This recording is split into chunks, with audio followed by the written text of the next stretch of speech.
Hi everyone, welcome to Tales of Dread. When I was a young boy, I once spent the weekend at my aunt's house. On this particular night, her house was in the woods and on the Lummi Indian reservation. When the power went out, it was even darker than before. It was storming outside, with strong winds, loud thunder, and lightning. I was sitting at the table after everyone else had finished eating. I remember very clearly that I was eating a piece of chicken when lightning struck and I saw a huge figure in the front window. I couldn't see exactly what it was because the curtains were closed, but I could make out the shape of a big, hairy creature with no neck and a very wide body as it walked by the window on two legs. I was so scared that my chicken fell out of my mouth and I crawled under the table. That night, I didn't get much sleep. The next morning, when I went outside with my cousins, I saw very large footprints in the grass near the window. There was no doubt that something had been there.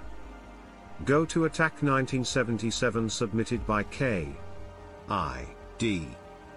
Age, 34, lives in Albany, Oregon, writes for a pro wrestling website as a reporter and columnist, happened in the late spring of 1977 in the Douglas County, Oregon, mountain range.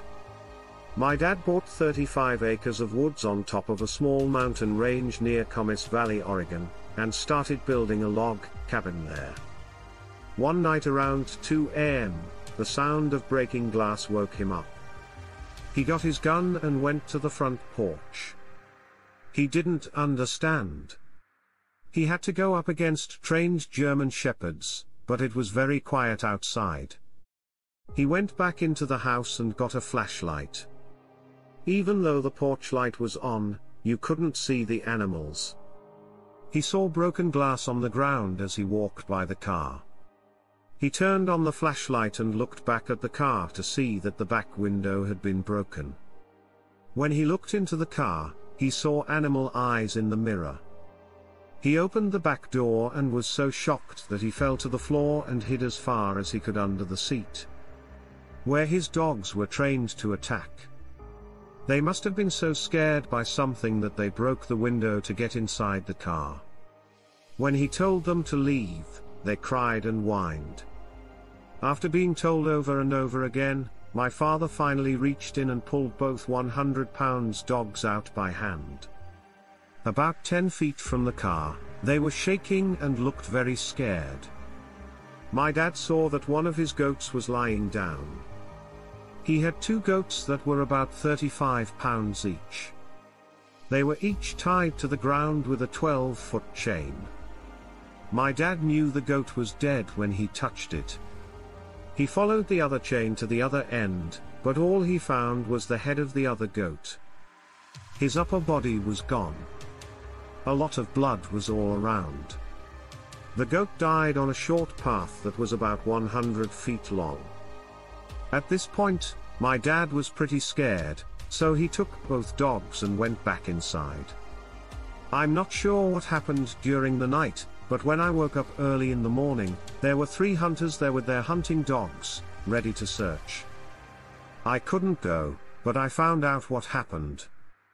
It looks like the dogs that are trained to find cougars and bears never got a dime. They looked until 4 p.m., but didn't find nearly anything. The only thing that could be found was a big pile of poop with some white goat hair in it. It was about 12 inches around and about 6 inches high. All night, the hunters and my dad talked about it. I don't remember ever hearing the name Bigfoot before. I was told that the goat that had been left alone had died of fear. We don't think it was a bear. I've lived there for 17 years. In that area, the only bears that were rarely seen were small black bears that never did any harm and wouldn't have been enough to scare the dogs that way. No bear smell was picked up by the search dogs, either.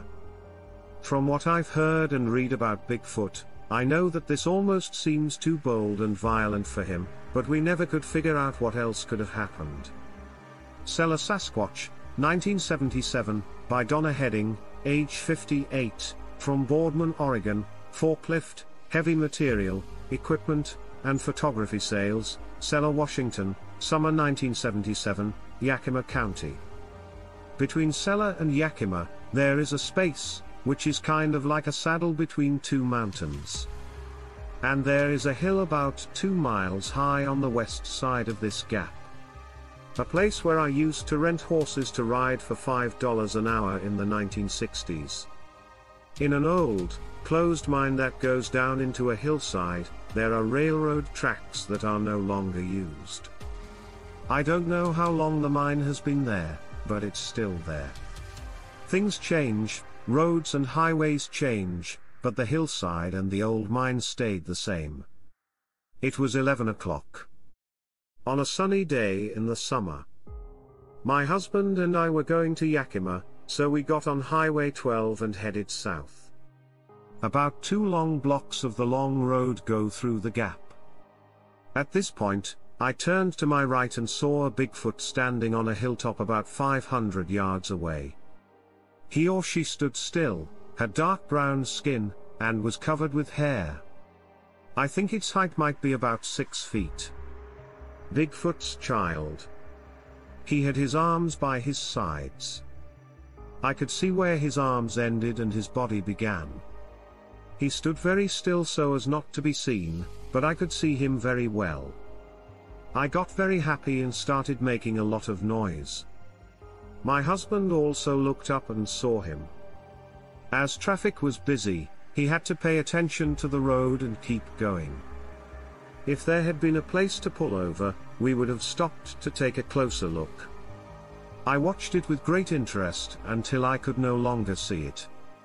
I grew up hunting and fishing, so I was familiar with this area and knew what kinds of animals and creatures live there. On the ridge, you never see any animals. It also wasn't a person wearing a monkey suit. No one in a suit would stand all the way up on that hill. I remember what it was. Later, I thought about how he was standing where there wasn't a way to get there. He seemed to be figuring out how he was going to cross the Yakima River, which was about 400 feet in front of him, and then the busy 4-lane highway, by just looking down at the hillside. Why else would he be standing out in the open and in broad daylight if he didn't want to be in that situation? I think he was going toward the firing center land, which is a military training center that the public can't get into. Up until the Columbia River. After swimming the Columbia, all he would see from there to the Blue Mountains is farmland. We've told a lot of people about what we saw over the years, and most of them still don't know what to think, even though they've had a long time to think about it.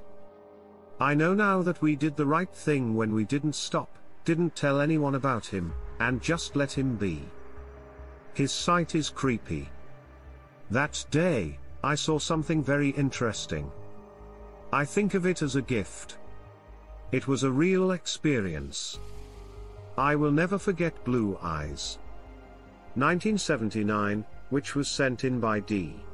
J. G. Age 41.